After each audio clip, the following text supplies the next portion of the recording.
aula número 3 do nosso grupo de estudo de perguntas e respostas comentado.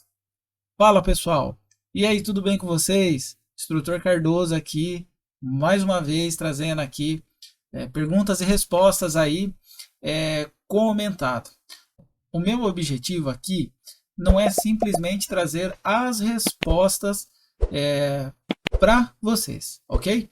A resposta, sim, claro, mas também quero esmiuçar a pergunta, que às vezes tem frases, tem palavras, uma única palavra ali naquela pergunta que pode confundir e faz totalmente a inversão daquelas perguntas. Então, o que acontece?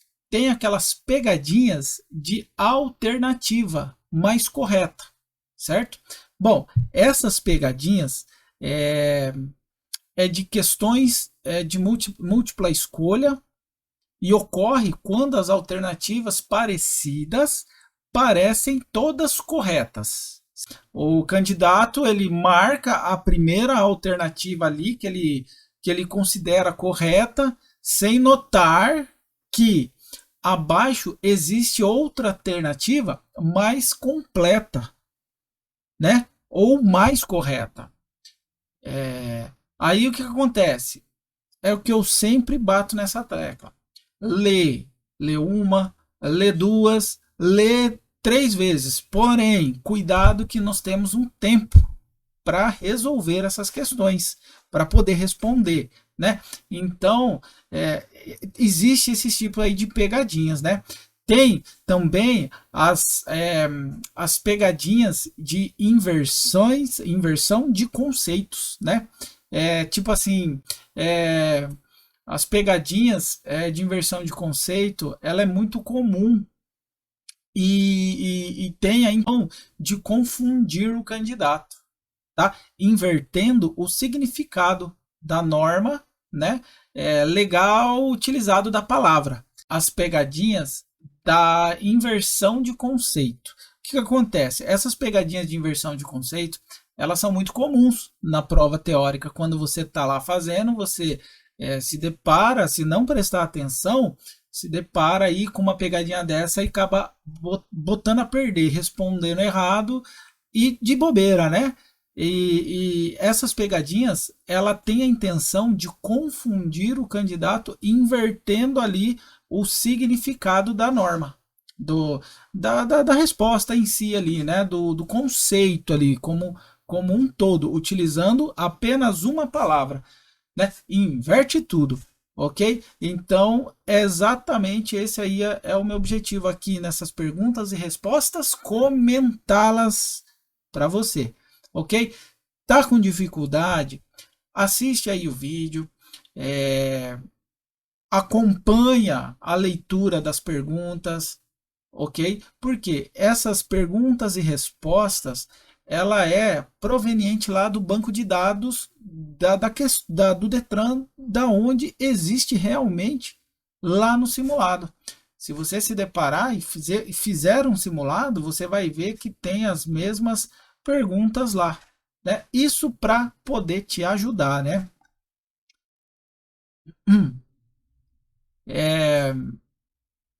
Temos também as pegadinhas das alternativas incorretas. Olha que legal. Cuidado! Lê para não acontecer. Para não cair nessa pegadinha, você deve ter cuidado redobrado. Por quê? A pergunta vai estar assim, ó. Marque a opção incorreta. O que é o que é inadequado para tal coisa? Olha que situação, né? Uma outra coisa uma variante, uma variante do tipo de pegadinha assim, ó. Todas estão corretas, exceto, ok. Olha que interessante.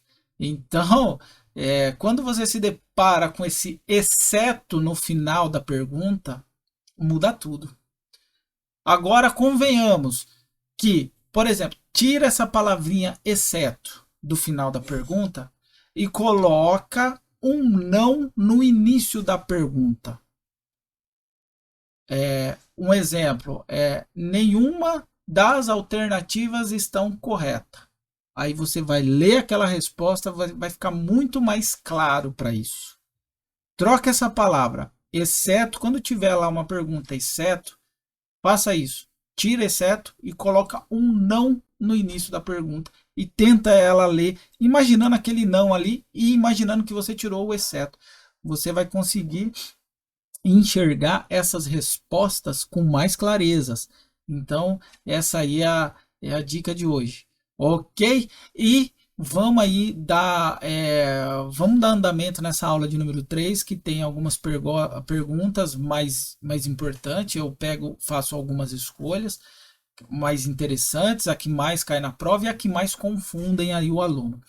E aí eu pego essas perguntas e trago aqui para vocês, esmiuçando ela aí, ok?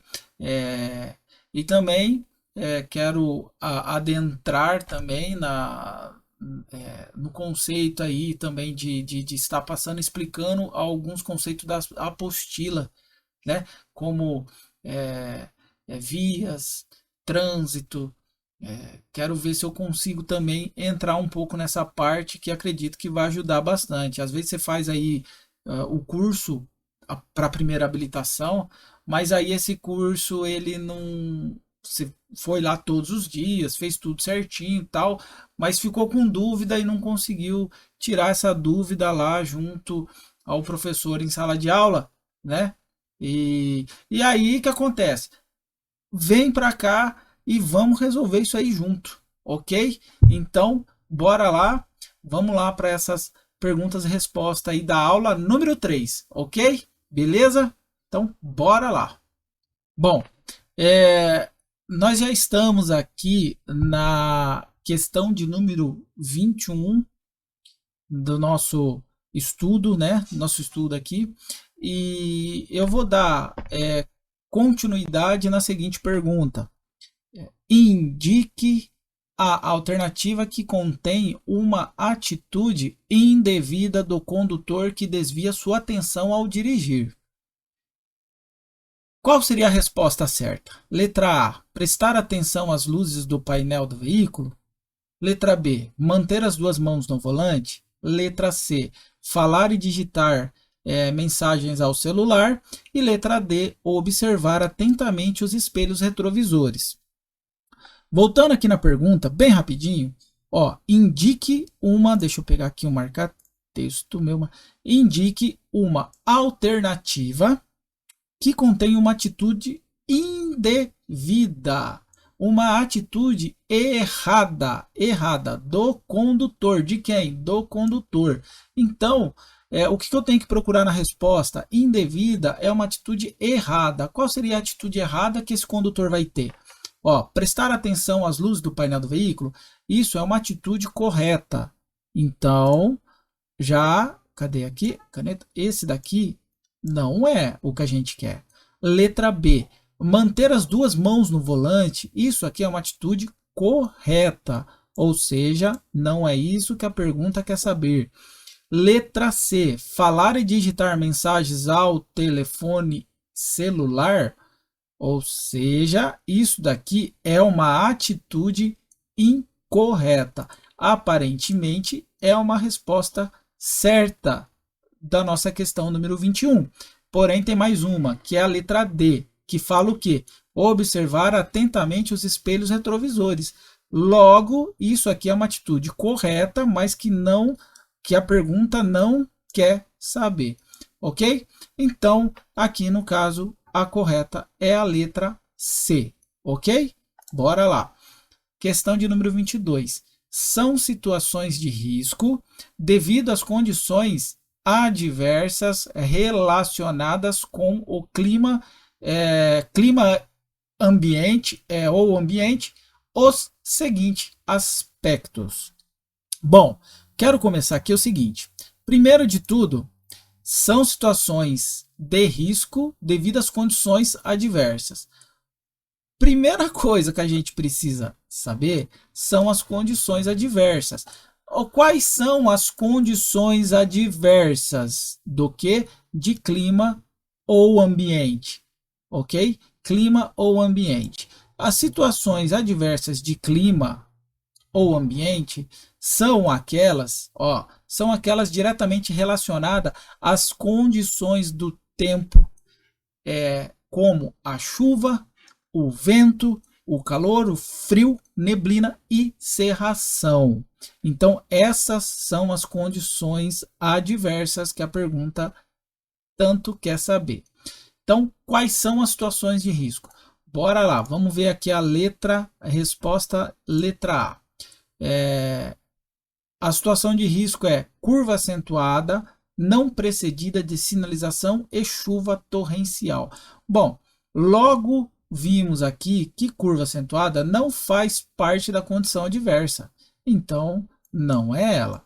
A letra B, sinalização horizontal apagada e vegetação obstruindo a sinalização vertical. Também não é, porque não é condição adversa do que a pergunta quer saber. Letra C, fumaça provida pela queima da vegetação e ventos fortes. Pois é isso daqui, ó. Fumaça produzido pela queima de vegetação é uma condição adversa. E ventos fortes também é uma condição adversa de clima ou ambiente. Tanto que essa é uma resposta correta. Não vamos deixar de ver a última resposta, que é a letra D, que fala neblina, neblina intensa à noite, ok? Pista com buraco, já não é. Depressões e asfalto deteriorado, também não é. Então, cuidado, às vezes você lê o caso aqui, às vezes você lê uma pequena frase que está certo, porém as outras estão errado. Então esquece. Letra C é a resposta correta aqui dessa nossa pergunta. Ok? Questão número 23. Ao frear para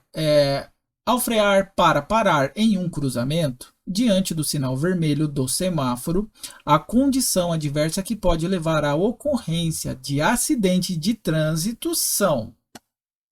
Vamos lá. Letra A, folgas no sistema de direção. Letra B, espelho retrovisor interno quebrado. Letra C, velocímetro e odômetro danificado. E letra D, lâmpada das luzes de freio queimadas. Voltando aqui para a pergunta, fala, ao frear, quando a gente freia, eu já sei o quê? Que as luzes de freio lá atrás vai acender. Ao frear para parar num cruzamento diante do sinal vermelho do semáforo, a condição adversa que pode levar à ocorrência de acidente de trânsito, então, nesse caso, é as lâmpadas, aqui ó, lâmpadas das luzes de freios queimadas, ok? Então, se as lâmpadas estiverem queimadas, você vai frear o carro. Quem está vindo atrás não vai ver que você freou, não vai conseguir se antecipar, podendo aí levar à ocorrência de acidente de trânsito, ok? Então, letra A não é, letra B também não e nem letra C, ok? Qual das condições abaixo contribui para o fenômeno da aquaplanagem? A letra A, ela fala assim, frear o veículo sobre poças de água no intuito de aumentar a aderência entre os pneus e o pavimento da pista. Letra B, ela fala assim, estar atento à existência de poças de água e reduzir a velocidade sem frear sobre elas. Letra C, diz assim, utilizar os pneus calibrados e com profundidades de sulcos acima dos valores mínimos exigidos pela norma. E a letra D, ela fala que reduzir a velocidade e manter a distância do veículo da frente, evitando assim a colisão desnecessária. Então, podemos perceber que essa pergunta tem 4 respostas parecidas. Se a gente não tomar cuidado e não prestar atenção, com certeza você vai ficar muito confuso, tá? Então, o primeiro passo aqui é entender o que é aquaplanagem, correto?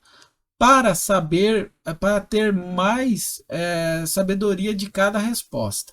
Bom, a aquaplanagem, ela é assim, ela acontece quando tem uma poça de água sobre o pavimento e ao passar o carro por ele, ele vai perder o atrito entre o pavimento e o pneu do carro, ou seja, a água ela vai ficar entre os dois. E aí esse carro ele vai perder o controle, ele simplesmente ele vai em linha reta, se caso tiver uma curva, ele vai continuar em linha reta o carro e vai consequentemente saindo para a lateral, né? O carro fica sem controle nenhum naquele momento que está passando pela poça de água, ok? E aí o que acontece? Bate o desespero do motorista, ele vai tentar, a primeira coisa que ele vai fazer é pisar no freio. Isso aí é uma coisa natural dos motoristas, é uma coisa natural, mas acontece, ok? Então, as condições abaixo, que seria as condições que contribuem para esse fenômeno, é o seguinte, tá aqui ó, na letra A, frear o veículo sobre a poça de água no intuito de aumentar a aderência, ou seja, o intuito de aumentar a aderência entre os pneus e o pavimento da pista, tá? Isso vai contribuir para este fenômeno. O restante aqui, né, não é. Então, bora lá, segue lá para outra resposta, outra pergunta.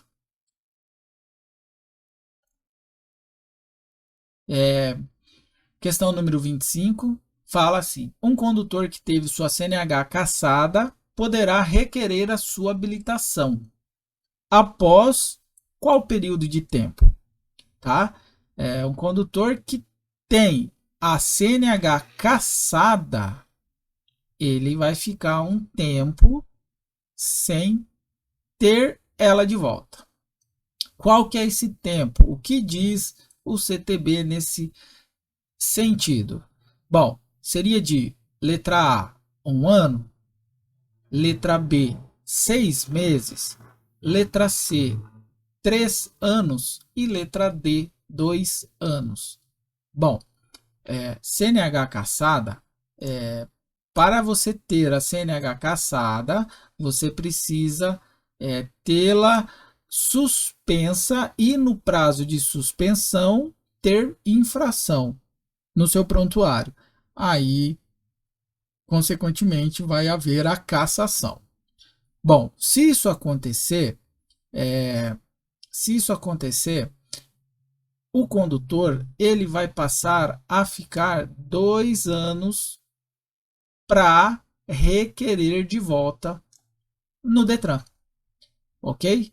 Então, essa aí é o tempo que fica o condutor parado, sem poder dirigir durante o processo da CNH cassada. Joia? Bom, vamos entrar aqui agora na matéria de classificação de vias. Quero estar explicando aqui cada uma delas aí para você também. Okay? Para iniciarmos, é importante entender como é feita a classificação da via de trânsito. Via é a superfície por onde transitam veículos, pessoas e animais. Pista, calçada, acostamento, ilha e canteiro central. As vias são classificadas de acordo com o fim que ela é destinada, assim como o espaço geográfico em que se situa. Ressalta que nem sempre é fácil classificar as vias apenas pela observação da engenharia ou a localização. sendo importante por esse motivo que os órgãos responsáveis divulguem a classificação que considera adequada em relação às vias sob sua área de atuação territorial. A classificação das vias é levada em consideração principalmente para estabelecer os limites de velocidade, sendo previsto inclusive no seu artigo 61, que é o limite pré-determinado com base em tal classificação para que os trechos não sinalizados pelo órgão ou entidade de executivo de trânsito ou rodoviário com circunscrição sobre esse local. Bom, notavelmente percebemos aí que nem sempre, né? Nem sempre é fácil fazer essa classificação. Então, as autoridades, vamos dizer assim, que as autoridades, seja do município, né, juntamente com a engenharia, eles tentam decidir da melhor maneira qual via eles vão classificar, ok? Então, vamos dar uma olhada aqui, nessas classificação que o CTB colocou lá como regra, para que nós motoristas podemos entender essa intenção, ok? Lembrando que essa classificação é feita para nossa segurança, para a segurança do motorista, a segurança de quem está utilizando a via, seja o pedestre, seja o ciclista, seja o motociclista, qualquer pessoa aí precisa ter esse entendimento, ok? Iniciando aqui pela vias, diz o seguinte, que as vias é a área por onde transita veículos, pessoas, animais com referência à pista, calçada, acostamento e canteiro central, ok? As vias urbanas, são as ruas abertas à circulação pública em regiões onde possui imóveis edificados. Por sua vez, existem as vias de trânsito rápido. As vias de trânsito rápido são as vias de trânsito livre, sem interseções em nível e sem a travessia de pedestre, também em nível e sem semáforo. Ou seja, quando a gente fala em nível, quando atravessa no mesmo espaço, é dividido, por exemplo, um cruzamento em nível. O cruzamento, tanto o carro que vem na transversal, quanto o outro que segue o oposto, eles passam pelo mesmo local, então é em nível, ok? Então sempre quando você ouvir essa palavra, cruzamento em nível, a travessia em nível, que sempre ocupa o mesmo espaço, por isso que tem que tomar cuidado, tá? Via arterial. Bom, é classificado como via arterial as vias que têm interseções em nível, tem semáforo, também dá acesso às vias coletoras e vias locais, facilitando o trânsito da cidade, ok?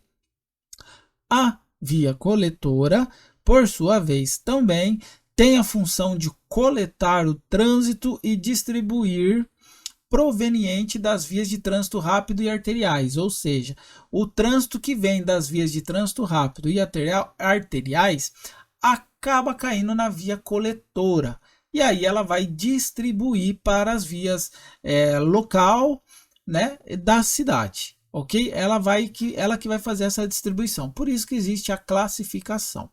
Bom, seguindo aqui, temos a via local. Tá? A via local são as ruas que têm interseções em níveis, sem semáforo, apenas acesso local e áreas restritas. Bom, as áreas restritas e a via local é aquela que tem a residência, aquela que entra e sai com o carro da garagem, para estacionar o veículo, né? Então essas são a via local, é mais restrito a isso. Tá? Só vai ali mesmo quem realmente precisa de ir naquela rua. É mais ou menos isso aí, é um entendimento, é uma base, tá? Continuando aqui, temos as vias rurais. As vias rurais, aqui, as vias rurais, cadê? Bem aqui, ó.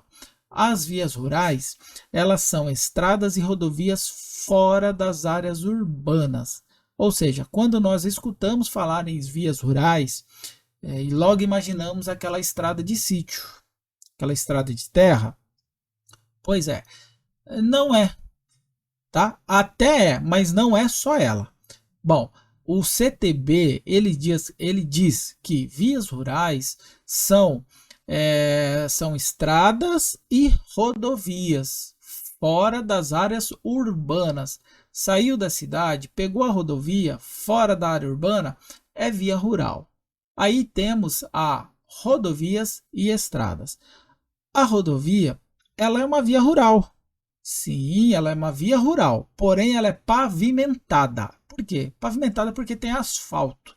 Então a via rural pavimentada é a rodovia, tá? Essa rodovia que a gente viaja.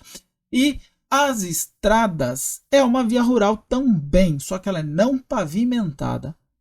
As estradas, aquela estradinha de terra, é uma via rural também, ok? Então não esquece disso aí não. Vias rurais são as rodovias e estradas, certo? Porém, a rodovia é uma via pavimentada e a via rural não pavimentada é as estradas. Joia? Continuando o mesmo conceito, quero explicar aqui a parada e o estacionamento. A parada e o estacionamento, quando que você sabe que você fez uma parada e quando você sabe que você fez o estacionamento? Você está dirigindo e quer fazer uma parada. Qual que é o significado da parada? Vamos dar aqui, ó, um pulo para frente e aqui já fala parada e estacionamento.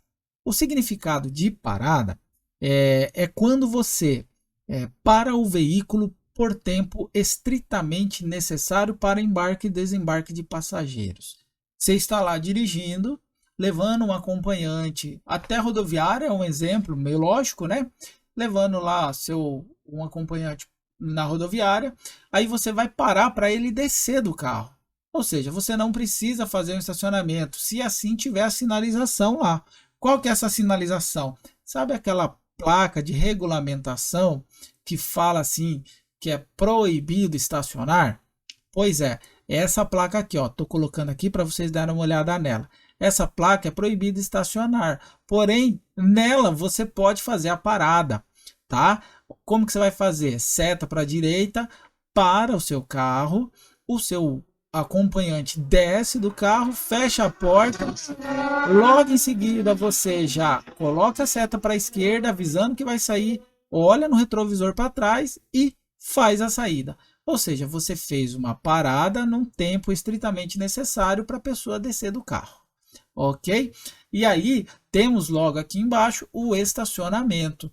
O estacionamento, ele é considerado estacionamento quando você seguindo o mesmo conceito aqui do acompanhante que vai até a rodoviária. Você está levando ele para a rodoviária, porém aí a mala dele está no porta-mala. O que você vai fazer? Você precisa procurar um estacionamento, geralmente é essa placa aqui, ó, estacionamento regulamentado, ok? Estou mostrando aqui a placa para vocês. Tem essa placa, é um estacionamento regulamentado, você pode parar o seu veículo, desligar, puxar o freio de mão, descer do carro, ir até o porta-mala, pegar a mala dele, despedir do seu acompanhante para ele seguir viagem, e aí você pode voltar para o carro ou permanecer o carro ali. Em alguns casos existe um estacionamento regulamentado por um tempo específico. 15 minutos para você fazer um estacionamento. Você pode fazer isso daí também. E se não tiver, você pode deixar o carro parado por tempo necessário que você tiver que fazer os seus compromissos. Ok? Então, parada e estacionamento não é difícil de entender, mas segue aí as dicas. Tá? Vou ficando por aqui. Essa aula de número 3, espero que seja produtiva. Tá? Curte, comenta, dá o like, se inscreve aí no canal, tá? Compartilha esse conteúdo para mais pessoas, tá? Espero ter ajudado o instrutor Cardoso aqui. Vou ficando por aqui e até mais. Um abraço.